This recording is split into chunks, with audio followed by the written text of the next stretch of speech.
Hello and welcome to my channel. तो Monday के लिए एनालिसिस कर ले। ठीक।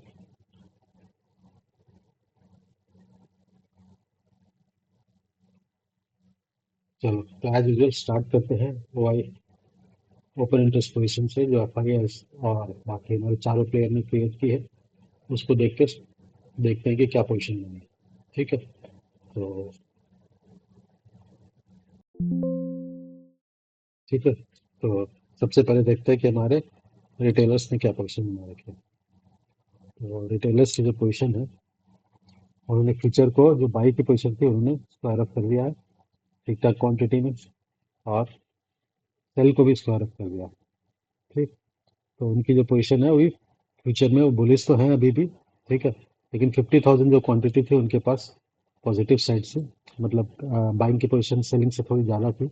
अभी भी ये जो जो बाइंग की पोजीशन जो है वो अब केवल 38,000 ही ज़्यादा रह गई है एज कम्पेयर टू सेलिंग। ठीक। तो वो हल्के से थोड़ा सा उन्होंने अपनी बुलिशनेस जो है रिड्यूस कर लिया है फ्यूचर में। ठीक। और कॉल साइड में क्या किया उन्होंने? तो कॉल साइड में उन्होंने कॉल की बाइंग की है करीबन 11,54,000 क्वांटिटी, और सेलिंग की है 12,59,000 क्वांटिटी। तो करीबन 1 लाख क्वांटिटी जो है उन्होंने कॉल की सेलिंग ज़्यादा की है, तो वो थोड़े से मंडे वहाँ पे थोड़ा सा डाउनसाइड देख रहे हैं मार्केट में। ठीक है। इसके कारण उनकी जो होल्डिंग भी उनकी जो 57,000 जो सेलिंग की साइड थी वो अब उनकी 1,62,000 हो गई है। तो कॉल साइड का उनके पास सेलिंग की पोजीशन ज़्यादा पड़ी है, मतलब कॉल की राइटिंग पड़ी हुई है ज़्यादा। तो वो थोड़े से बेरिश पोजीशन बना के बैठे हैं। और पुट साइड में क्या किया उन्होंने? तो पुट साइड में उन्होंने करीबन 13,86,000 पुट की सेलिंग की है, और 14,34,000 करीबन उन्होंने पुट की बाइंग की है। तो यहाँ पे भी बाइंग की पुट की बाइंग जो है वो सेलिंग से ज़्यादा है, 48,000 क्वांटिटी ज़्यादा है। तो पुट साइड में भी हल्के से बेरिश है, पुट साइड में बहुत ज़्यादा बेरिशनेस नहीं है लेकिन हल्के से बेरिश है। ठीक है ना। होल्डिंग में उनकी थोड़ी बुलिशनेस की पोजीशन पड़ी हुई है। तो ओवरऑल देखा जाए तो ओवरऑल हमारे जो है रिटेलर जो है मंडे को, ठीक है ना, मंडे के लिए इंटरडे लेवल मंडे को देख रहे हैं कि मार्केट थोड़ी सी नीचे जा सकती है। ये हमारे रिटेलर की पोजीशन है। ठीक है। और डीएस ने क्या किया है? डीएस ने थोड़ी सी पुट ऐड किया है हेजिंग के पर्पस के लिए, तो ट्रेडिंग एक्टिविटी तो करता नहीं है ये केवल हेजिंग के लिए करता है। ठीक है। तो इन्होंने भी अपना बस हेजिंग की पोजीशन ही बढ़ाई है और कुछ किया नहीं एक्स्ट्रा। तो इसके बारे में वैसे भी इसके बेसिस पे हम ज़्यादा मार्केट के डायरेक्शन का व्यू पॉइंट बनाते नहीं है एफआईएस के डीआईएस के बेसिस। ठीक। क्योंकि इनका पोजीशन केवल हेजिंग का होता है। तो हम अब एफआईएस की देखते हैं, ठीक है ना, जो कि एज ए ट्रेडर भी इन्वॉल्व रहते हैं हमारे डेरिवेटिव के सेगमेंट में। तो एफआईएस ने क्या किया है? थोड़ी सी बाइंग की है आपकी फ्यूचर की, और फ्यूचर की थोड़ी सी सेलिंग को स्क्वायर अप कर दिया। तो वो फ्यूचर में थोड़े से उन्होंने बुलिश पोजीशन उन्हें क्रिएट बढ़ गई है। ठीक है ना। 14,000 से बढ़ करके 22,000 हो गई है होल्डिंग में। ठीक है। इंटरडे में भी बुलिश पोजीशन ही बनाई उन्होंने मंडे के लिए। और कॉल साइड में क्या किया उन्होंने? कॉल साइड में उन्होंने कॉल की बाइंग जो है वो करीबन 2,94,000 की बाइंग की है, और 2,75,000 की सेलिंग की है। तो बहुत ही स्मॉल क्वांटिटी में उनकी बाइंग की पोजीशन आ गई है। तो यहाँ पे वो 19,000 क्वांटिटी कॉल की बाइंग ज़्यादा है, तो यहाँ पे स्लाइटली बुलिश है। ठीक है ना। बहुत ज़्यादा बेरिश नहीं है ना, मतलब बहुत ज़्यादा बुलिश भी नहीं है। बेरिश तो खैर बिल्कुल नहीं है, लेकिन हल्का थोड़ा सा बुलिश पोजीशन ही है। ठीक है। बहुत एग्रेसिव बुलिश पोजीशन नहीं है। पी साइड में क्या है? पी साइड में उन्होंने करीबन 2,31,000 जो है पी की बाइंग की है और सेलिंग की है, और 2 लाख क्वांटिटी जो है पी की बाइंग की है। तो 22,000 क्वांटिटी जो है उनके पास करीबन पी की सेलिंग की ज़्यादा है। तो यहाँ पे भी वो थोड़े से बुलिश हो गया है। और होल्डिंग में भी देखोगे तो होल्डिंग में उनकी 51,000 से रिड्यूस होकर 49,000 ही रह गई है। ठीक है। तो हल्की सी बेरिश पोजिशन क्रिएट की है। ठीक है। लेकिन पी की होल्डिंग उनके पास अच्छी खासी अभी भी पड़ी हुई है। तो बहुत एग्रेसिवली वो मंडे के दिन ये अपसाइड नहीं देख रहे हैं। ठीक है। लेकिन अपसाइड की तरफ इनका व्यू पॉइंट मंडे के लिए पॉजिटिव ही है। ठीक है ना। कंप्लीटली तीनों सेगमेंट में, ठीक है, कॉल में भी फ्यूचर में भी पुट में भी तीनों सेगमेंट में उन्होंने पॉजिटिव पोजीशन क्रिएट की हुई है। ठीक है। तो मंडे को वो थोड़ा से पॉजिटिव इंडिकेशन लेके चल रहे हैं, पॉजिटिव इंक्लिनेशन लेके चल रहे हैं। ठीक। और प्रो ने क्या किया? प्रो ने अपनी जो है फ्यूचर की शॉर्ट की पोजीशन 14,000 क्वांटिटी रिड्यूस कर दी, बाइंग की पोजीशन 8,000 रिड्यूस कर ली। ठीक है। तो उनके पास बाइंग की पोजीशन अब थोड़ी सी बढ़ गई, 14,000 से बढ़ करके 21,000 हो गई है। ठीक। तो मंडे के लिए भी वो थोड़े से बुलिश हो गए हैं। और सी में क्या किया उन्होंने?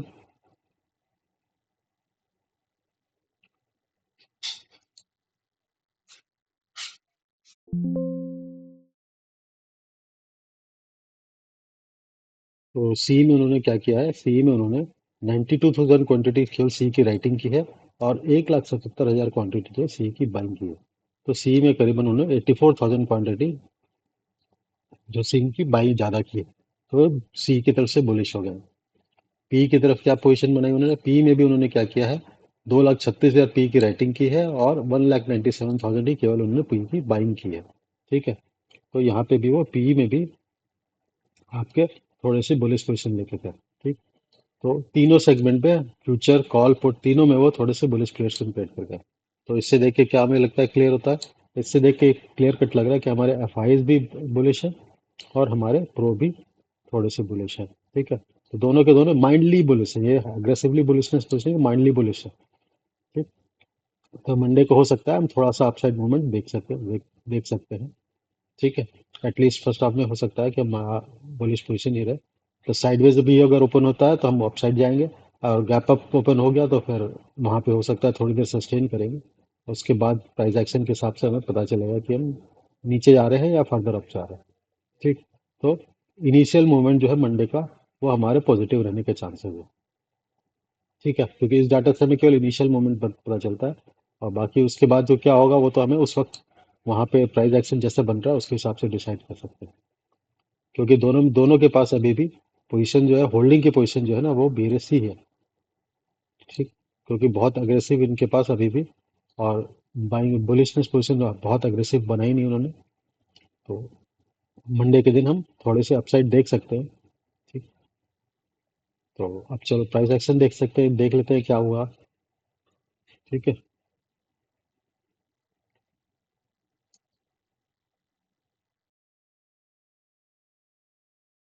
तो चलो देखते हैं फिर हमारे प्राइस एक्शन के हिसाब से क्या बन रहा है। तो ये निफ्टी का वीकली चार्ट है। वीकली चार्ट में जो कैंडल बना हुआ है आपका, ये देखोगे नीचे से आपका एक हैंगिंग मैन ये बोलते हैं, या हैंगर इन्वर्टेड हैमर का कैंडल बना हुआ है। तो वीकली में हमें क्या दिख रहा है? वीकली में थोड़ी सी बुलिशनेस है, अच्छे खासा बाइंग आई है। ठीक है, क्लोजिंग भी टॉप के आसपास ही हुई है। तो वीकली कैंडल हमारा थोड़ा बुलिश है। तो हो सकता है हम इसके ऊपर की तरफ ट्रेड करें। चलिए डेली के चार्ट में देखते हैं क्या। डेली के चार्ट में अगर देखोगे तो भी हमारी जो पोजीशन है, वो जो कैंडल बना हुआ है हमारा, ये टॉपिश कैंडल है। ठीक है। तो ये कैंडल जो है हमारा थोड़ा सा बुलिशनेस ही इंक्रीज पे शो कर रहा है, क्योंकि हमारी जो क्लोजिंग हुई है, लोअर लो लोस जो है पुराने लो के ऊपर है, और हाई भी है पुराने हाई के ऊपर है, और क्लोजिंग भी हमारे पिछले क्लोज के ऊपर हुई है। ठीक है। तो वैसे ये है, तो वैसे आपका क्या बोलते हैं, स्पिनिंग टॉप टाइप कैंडल है। ठीक। लेकिन बहुत ज़्यादा इसमें यहाँ पे अग्रेसिव ना बाइंग दिखी है ना सेलिंग दिखी है, तो ये साइडवेज टाइप का कैंडल आप इंडिसाइसिव कैंडल बोल सकते हैं। ठीक है, एक इंडिसाइसिव कैंडल है। अब इस कैंडल का हाई अगर क्रॉस करता है तो हम बुलिश हो जाएंगे, इस कैंडल का लो नीचे क्रॉस करता है तो हम बेरिश हो जाएंगे।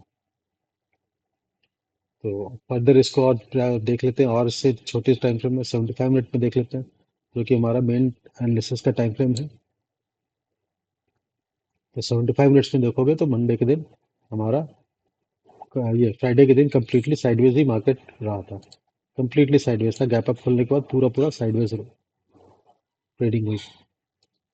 ठीक है। और जैसे मैंने बताया था आपको, थर्सडे के दिन ही बताया था कि अगर हम ये 38.2 लेवल के ऊपर, 38.2 के लेवल के ऊपर, 38% के ऊपर हम अगर ट्रेड करने लगते हैं, तो हम किसी भी तरह का सेलिंग प्रोसेस नहीं इनिशिएट करेंगे, क्योंकि ये बहुत ही क्रिटिकल लेवल है। इसके ऊपर जाने पे हम हो सकता है 50% तक मूव करें।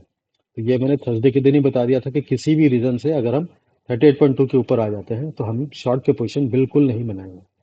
ठीक। तो अब 38% के ऊपर हम अभी ट्रेड कर रहे हैं, हमारी क्लोजिंग भी 38.2% के ऊपर है। तो हम एक्सपेक्ट कर सकते हैं कि अब हमारी जो मूवमेंट है वो थोड़ी पॉजिटिव ही रहेगी, और हम इस लेवल के आसपास 50% के आसपास, मतलब कि 24,480 टू 24,500 के आसपास हम पहुंच सकते हैं, क्योंकि यहाँ से करीबन जो हमारी क्लोजिंग है उससे करीबन 140 100 120 से 140 पॉइंट आपका दूर है। ठीक है, तो करीबन 100 150 पॉइंट के हमारे पास अपसाइड के चांसेस अभी यहाँ पे खुले हुए हैं। और फर्दर और अपसाइड के क्या क्या लेवल हो सकते हैं वो भी हम देख लेते हैं। तो 15 मिनट्स के चार्ट में जाते हैं और देखते हैं कि हमारे पास क्या क्या है। ठीक है, ये हमने जोन बना रखा था कि इस जोन के ऊपर जाएगा तो हम कंप्लीटली हमारी जो है बुलिशनेस आ जाएगी। ठीक, तो अभी तक इस जोन को क्रॉस तो किया नहीं है वैसे, जो ब्लू चैनल है हमारा, क्रॉस तो किया नहीं है, लेकिन 38% के ऊपर क्लोज कर ट्रेड कर रहे हैं। तो हमारा नेक्स्ट टारगेट 24,480 का है, और इसके भी ऊपर जाने से हम 24,620 के लेवल पे पहुंच जाएंगे। और इम्पॉर्टेंट थिंग है, मैंने आपको पहले ही बता रखा है कि अगर हम ये जो ब्राउन वाली ट्रेंड लाइन है, ये ब्राउन वाली ट्रेंड लाइन के ऊपर ट्रेड करने लग गया तो हम कंप्लीटली सारे अपने जो शॉर्ट के पोजीशन है, सारे शॉर्ट के पोजीशन अगर किसी ने होल्ड कर रखा है तो सारे के उसको स्क्वायर अप करके कंप्लीटली आप उसको बेरिस को हटा करके आप बुलिशनेस की तरफ शिफ्ट हो जाएंगे। क्योंकि अगर ये टू फोर इस ट्रेंड लाइन के ऊपर अगर ट्रेड करने लग गया तो फिर हम एक्सपेक्ट करते हैं कि हो सकता है कि आने वाले टाइम पे हम इस ऑल टाइम हाई हाई का लेवल है इसको भी हम रीच करें और ऊपर निकले। ठीक है, तो हमारे पास अपसाइड के पोजीशन मंडे ट्यूसडे के लिए है, वो है मार्क किया हुआ ऑलरेडी यहाँ पे। तो मैं जो एक्सपेक्ट कर रहा हूँ कि अभी जैसे मैं फ्राइडे के बाद फ्राइडे का ये ट्रेडिंग हुआ, मंडे को भी हम थोड़ा ऊपर ट्रेड करेंगे, ट्यूसडे को भी थोड़ा एक ऊपर जाकर के फिर हो सकता है हम एक्सपायरी में कॉल और पुट दोनों की हम जो सेलर है, क्योंकि सेलर अभी क्या कर रहा है, कॉल के प्राइसेस कॉल के प्रीमियम इंक्रीज कर रहा है। ठीक है, मेन एक्सपायरी के लिए उनकी जो प्ले स्टार्ट होगी वो होगी ट्यूसडे से स्टार्ट होगी, जब फिर निफ्टी की एक्सपायरी स्टार्ट होगी। ठीक, तो मंडे और ट्यूसडे को वो कोशिश करेगा कि कॉल के प्रीमियम को जितने ऊपर तक ले जा सके वहां तक ले जाए और वहां पे जाके वो शॉर्ट करे। ठीक है, ताकि उसको अच्छे खासे पॉइंट जो है थर्सडे को एक्सपायरी तक वो जीरो हो जाए। ठीक, तो उसको हाई पे एक हाई क्रिएट करके वहां पे वो शॉर्ट करने की कोशिश करेगा कॉल की। तो इसलिए हम हो सकता है मंडे और ट्यूसडे दोनों हम थोड़े पॉजिटिव की तरफ रहे, या मंडे को अच्छे खासे ऊपर पॉजिटिव रहे तो एक टॉप बना ले। टॉप पे जाकर वो एक उनको जब सी का प्रीमियम ठीक ठाक वैल्यू पे मिलेगा तब वो उस सी को शॉर्ट करेंगे और उससे हो सकता है फिर वो थोड़ा सा हम नीचे लेके आए।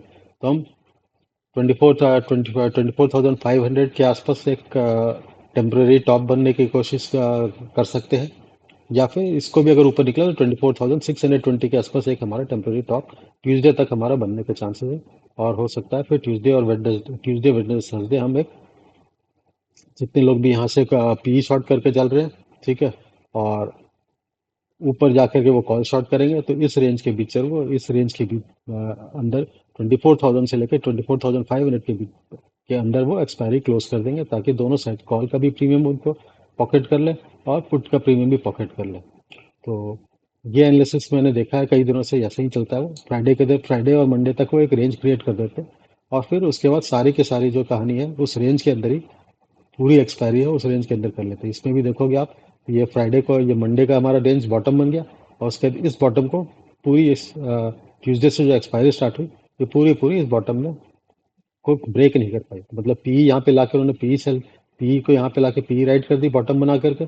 ठीक है, कॉल राइट करके तो आ ही रहे थे वो, मंडे फ्राइडे से ही कॉल राइट करके आते, थर्सडे को यहाँ पे एक्सपायरी खत्म हुई, फ्राइडे के दिन उन्होंने यहाँ से कॉल कॉल कॉल को शॉर्ट करना स्टार्ट किया, इस पॉइंट पे कॉल को शॉर्ट करना स्टार्ट किया और पी और सी दोनों के प्रीमियम वो अच्छे खासे अपने पॉकेट करके बैठे। ठीक, तो यही आप नेक्स्ट एक्सपायरी जो है जो कि हमारी 14th को है।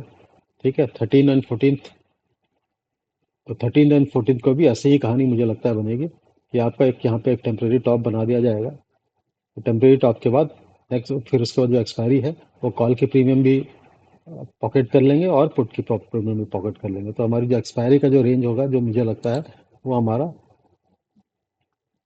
इस ये रेंज के भीतर हमारी एक्सपायरी कंप्लीट हो जाएगी। ठीक है, ऊपर जाने के बाद ऊपर जाएंगे, ऊपर जाने के बाद ट्यूसडे को थोड़ा सा डाउनफॉल, वेडनेसडे को थोड़ा डाउन सा, फिर थर्सडे से एक रेंज माउंट मार्केट रह के हमारा, या थर्सडे तक हम यहाँ तक आ जाए। ठीक है, ताकि हमारी उनके पास जो है पूरा जो रेंज है यहाँ से लेकर 24,000 का पी और 24,500 का के आसपास का सी, दोनों को ही प्रीमियम जो है वो पॉकेट कर सके। तो पी का प्रीमियम ऑलरेडी नीचे लाके उन्होंने बढ़ा इंक्रीज कर लिया था और उसको अब सेल कर दिया है। अब सी का प्रीमियम इंक्रीज कर रहे हैं ताकि उनको सेल करने के लिए अच्छा प्रीमियम की वैल्यू मिल जाए। ठीक है, तो एक्सपायरी टू एक्सपायरी गेम चल रहा है अभी। तो ये हो सकता है, जो मेरे एनालिसिस के हिसाब से ऐसा कुछ होने की पॉसिबिलिटी है। ऐसा होगा इसकी कोई गारंटी नहीं है, लेकिन मुझे जो लगता है वो ऐसे ही होना चाहिए कि 24,500 प्लस माइनस 40-50 पॉइंट के आसपास हम वहाँ पे रहे, और वहाँ पे कॉल की प्रीमियम अच्छे खासे शूट अप हो जाएगी। कॉल की प्रीमियम शूट अप होने के बाद वो कॉल को शॉर्ट कर देंगे, और फिर कमिंग एक्सपायरी जो है ट्यूसडे वेडनेसडे की, वो एक्सपायरी उसके लिए उनको रेंज मिल जाएगा जहाँ पे वो पी और सी दोनों के प्रीमियम पॉकेट कर सके। तो ये हमारी निफ्टी के एनालिसिस हो गए। ठीक, अब हम बैंक निफ्टी को देखते हैं क्या चांसेस है। तो बैंक निफ्टी में पहले हम वीकली चार्ट से स्टार्ट करते हैं। ठीक है, तो बैंक निफ्टी वीकली चार्ट में आपका जो पोजीशन बनी हुई है, बैंक निफ्टी में भी आपका अच्छे खासे आपका जो है एक है तो वैसे बेरिश कैंडल, लेकिन क्लोजिंग होते होते यह काफ़ी अच्छी खासी बाइक प्रेशर के साथ क्लोजिंग हुई है। नीचे का विक देख करके हम क्लियर कट या में देख के क्लियर पता चल रहा है कि जो विक है इससे बाइंग का प्रेशर काफ़ी अच्छा है, बायर अच्छे खासे उन्होंने सपोर्ट दिया है मार्केट को।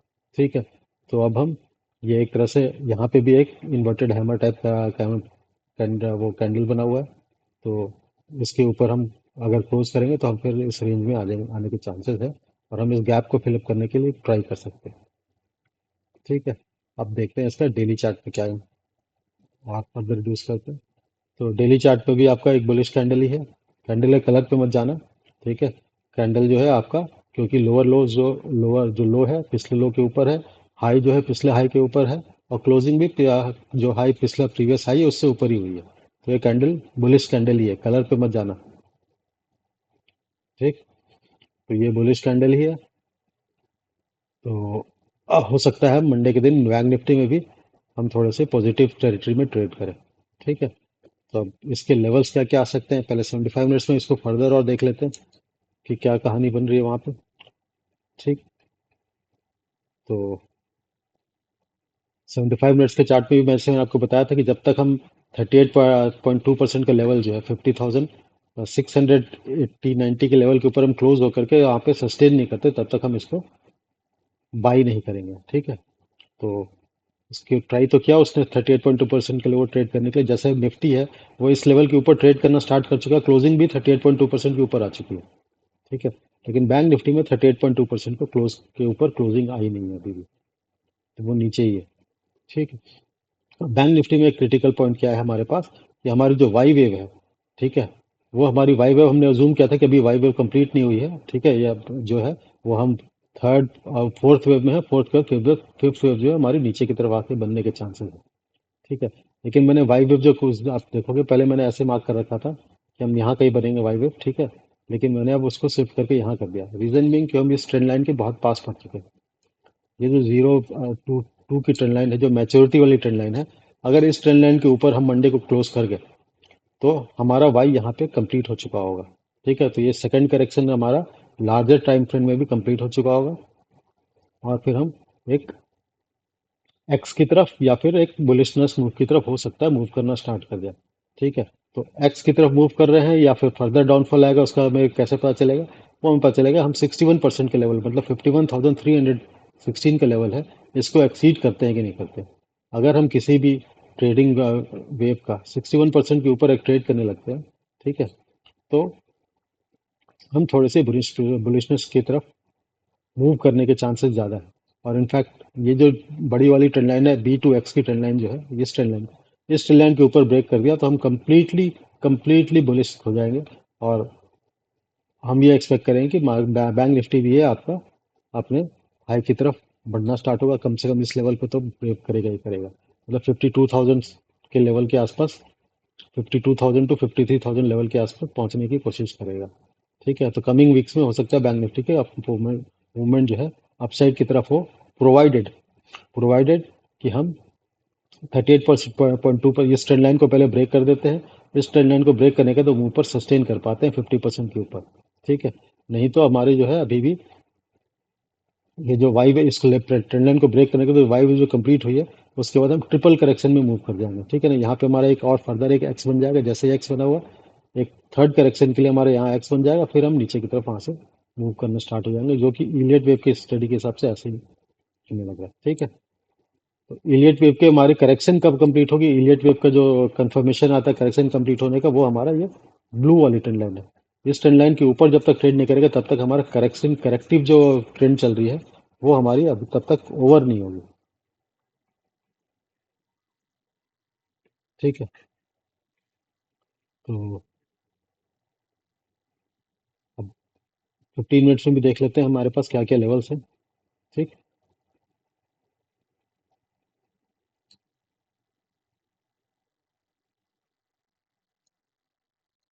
15 मिनट्स में आप देखोगे तो कम्प्लीटली हमारा जो है, जो सेलर है जो बायर है, बायर की पोजीशन धीरे धीरे ऊपर की तरफ शिफ्ट होती जा रही है। ठीक है ना, पहले बायर यहाँ पे स्ट्रांगली बैठा हुआ था, अब बायर यहाँ पे स्ट्रांग हो गया है, उसके बाद अब बायर जो है इस लेवल पे स्ट्रांग हो चुका है।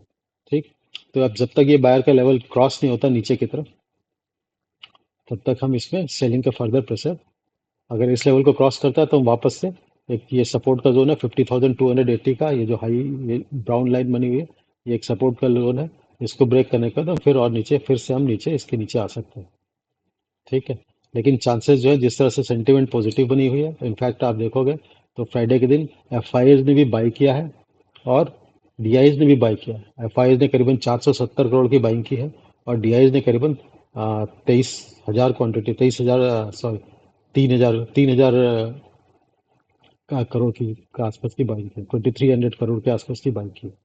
ठीक है, तो दोनों बड़े प्लेयर ने फ्राइडे के दिन अच्छी खासी बाइंग की है, तो हो सकता है इस ब्लू लाइन को तो कम से कम हम ब्रेक करने की कोशिश करें। तो 680 के लेवल के ऊपर अगर हम ट्रेड करना स्टार्ट करेंगे तो हमारे पास जो नेक्स्ट टारगेट होगा वो 50,850 के आसपास का लेवल होगा, यहाँ से करीबन 170-180 पॉइंट ऊपर। और उस लेवल के ऊपर भी हम क्रॉस कर गए तो हम 51,000 के आसपास पहुंच जाएंगे। 51,090 मैंने एक मार्कर रखा है लेवल। ये 51,000 का जो 90 का लेवल है वो हमारा ऊपर से ये वेव आई थी पहले, जो हमारा यहाँ पे जो सपोर्ट का लेवल था, इस कैंडल का लो पॉइंट है। ठीक है, तो जो कि हमारा देखा है तो पिछले फ्राइडे का कमी, इस फ्राइडे से पिछले वाले फ्राइडे का जो लो था, ठीक है, वो है हमारा ये मार्क किया हुआ। ठीक है, 51,090। इस लेवल के ऊपर अगर हम निकले तो हम 51,300 का लेवल जो है वो हम पहुंच जाएंगे। और हमारी गैप जो है, जो कंप्लीट जो गैप है यहाँ से यहाँ तक की, ये जो गैप है, ये जो गैप है, ये गैप हमारी फिल हो जाएगी।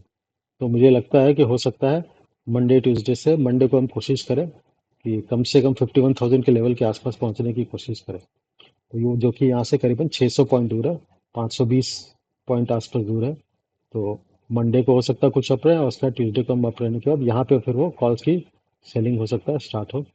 और फिर हम वेडनेसडे के दिन उस कॉल की जो सेलिंग होगी उसको बुक करने के लिए हम एक रेंज बाउंड या फिर थोड़ा सा डाउनफॉल हम देख सकते हैं। तो ट्यूसडे के दिन ऑनवर्ड, ट्यूसडे ऑनवर्ड से मुझे लगता है कि थोड़ी सी डाउन साइड, थोड़ी सी नेगेटिव मूवमेंट आएगी। ऐसा नहीं क्रैश के टाइप तो कोई सिनेरियो नहीं है, लेकिन जो डेरिवेटिव्स में कॉल सेल करके जो उसके प्रीमियम पॉकेट करने का कहानी है, तो अभी वो कॉल की प्रीमियम इंक्रीज किया जा रहा है अब ऊपर ले आकर के। और मंडे एंड तक, मंडे या फिर ट्यूसडे मॉर्निंग तक कॉल की प्रीमियम अच्छी खासी वो इंक्रीज कराएंगे। वहां पे जाके वो कॉल को सेल करेंगे और फिर वो उस प्रीमियम को पॉकेट करेंगे। ठीक है, अभी उन्होंने पीई जो सेल कर रखा है इस लेवल पे, इस लेवल पे, इस लेवल पे, सारे लेवल पे उनको पीई में प्रॉफिट चल रहा है।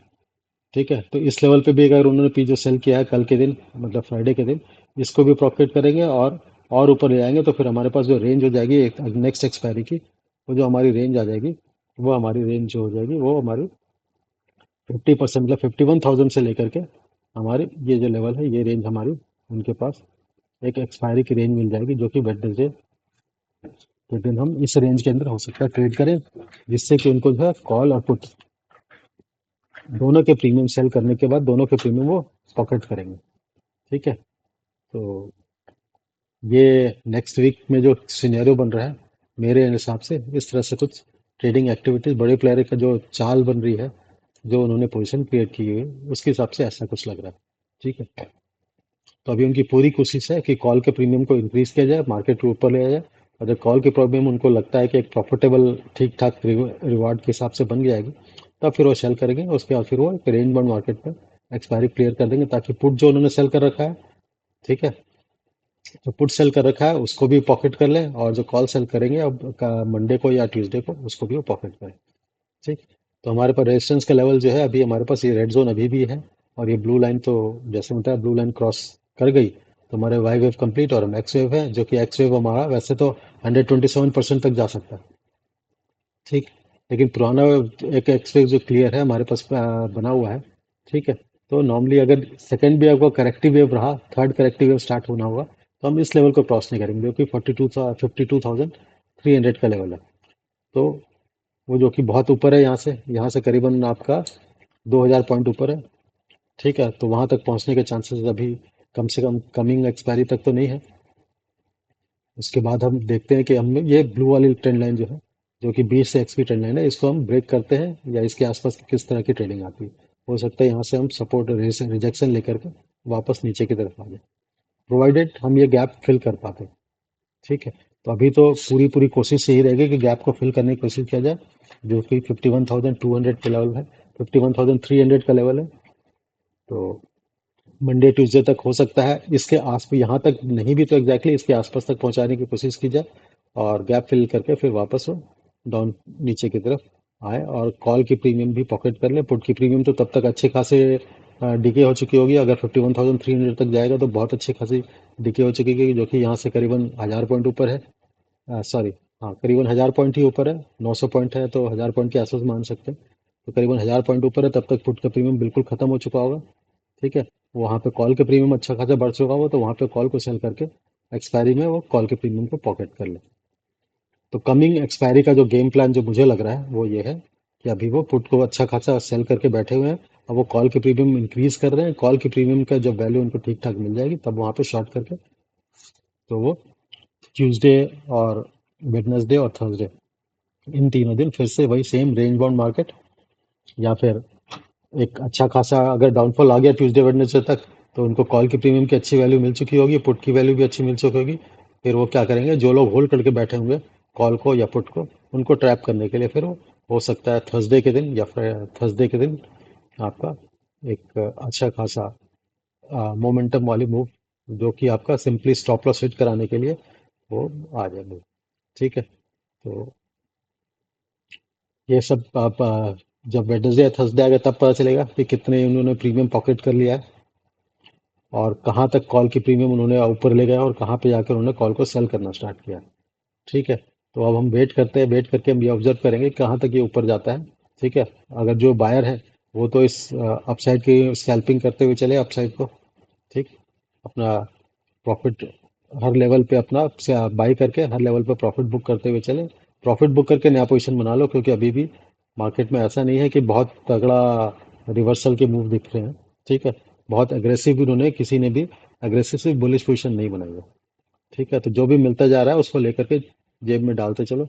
हो सकता है 50% के लेवल या 51,000 के लेवल से ही वो इस एक्सपायरी में इस लेवल के आसपास से कॉल की सेलिंग स्टार्ट कर दे, और वो कॉल और पुट दोनों को पॉकेट कर ले। तो हमारे पास नेक्स्ट एक्सपायरी के लिए जो रेंज है, मुझे लगता है मंडे तक हम इसके आसपास पहुंचे, मंडे या ट्यूसडे तक, और उसके बाद फिर हम नीचे की तरफ आना स्टार्ट हो। और इस जोन के अंदर जो मैंने पहले ही बता दिया आपको, ये जो जोन है इस जोन के अंदर हम हमारी जो है ट्रेडिंग, एक्सपायरी की ट्रेडिंग जो है हमारे इस जोन के अंदर हो जाए। ठीक है। इस जोन के अंदर यहाँ यहाँ से उन्होंने पी शॉर्ट कर रखा, और यहाँ रखे सी शॉर्ट कर लेंगे, और पूरी पूरी दोनों में कॉल और पी दोनों के प्रीमियम वो जेब में रख लेंगे। ठीक है। तो बैंक निफ्टी भी हो गया, निफ्टी भी हो गया। अब थोड़ा सा देख ले ग्लोबली क्या बना हुआ है हिसाब किताब।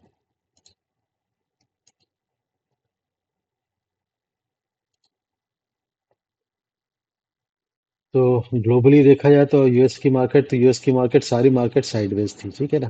केवल एक काम का जो ये भी साइडवेज ही है एक तरह से, जो मिड कैप इंडेक्स है रसल। ठीक। और नैस्डैक हल्का सा 85 पॉइंट्स अप, और S&P 500 24 पॉइंट ही अप रहा है थोड़ी। ठीक है। और डॉ जोन्स तो 51 पॉइंट अप रहा, तो सब के सब जो है वो साइडवेज ही रहे। ठीक है। फिक्स उनका और फर्दर 14% टूट गया है। ठीक। तो वहां पे भी उनका जो रिसेशन का फियर था वो कम्प्लीटली खत्म हो चुका है। तो इसको देख करके साइडवेज मार्केट है, तो हम एक्सपेक्ट करते हैं कि मंडे को हमारी साइडवेज की तरफ ही ओपनिंग होगी। ठीक है। अनटिल अनलेस मंडे का जो फ्यूचर, इनके जो फ्यूचर है मंडे के दिन, ठीक है ना, ये जो मॉर्निंग में ये फ्यूचर की ट्रेडिंग जो स्टार्ट हो जाएगी, तो ये फ्यूचर जो है उनका अच्छा खासा अप ना जाए। अगर ये फ्यूचर,